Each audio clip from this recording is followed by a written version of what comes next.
Know that air is a homogeneous mixture. It's something where we can't see all those different components. There are different molecules in the air. Some are higher concentration, like the nitrogen and the oxygen, and some are lower concentration, those very low concentrations in parts per billion and parts per million. So chemists basically visualize these using three viewpoints. These are molecules, compounds, atoms that we cannot see.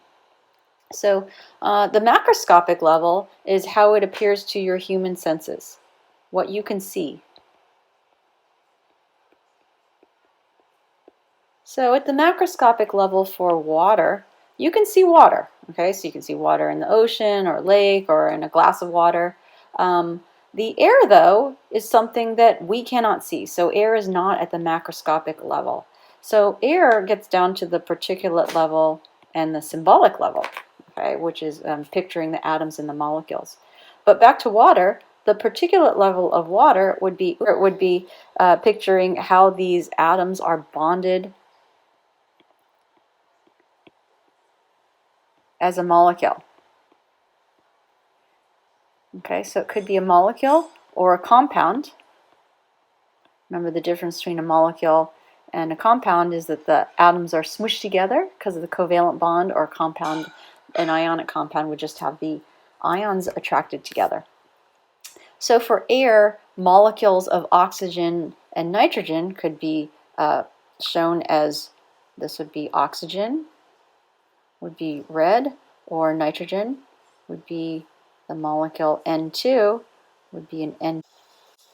So this would be the particulate, showing how those nitrogen atoms are bonded. Or for water, water is H2O, and this is the chemical symbol H2O that shows the atoms and how many. Okay, so it shows the element symbols for hydrogen and oxygen. And so this is H2O having 2 hydrogens. That's the subscript 2.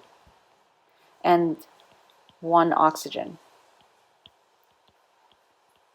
Okay, and that's the oxygen having no subscript. So this is the chemical symbol, shows the element symbols for hydrogen and oxygen, and then the subscripts are telling you how many. Even though it says H2O, lots of people think that the 2 refers to the oxygen. No, the 2 refers to the hydrogen. So the back to the particles, though, the particles are the what we're going to be looking at in the future for atoms, bonding them together and building molecules. This shows the oxygen as red, bonded to 2 hydrogens, which are white. Okay, and we could show them as smushed together, and this is showing as physical bonds that are sticks.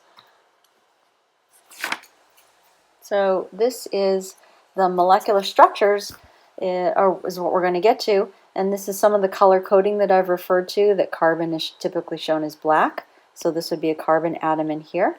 And oxygen is typically shown as red, so this is a carbon with 2 oxygens bonded to it. This would be CO2.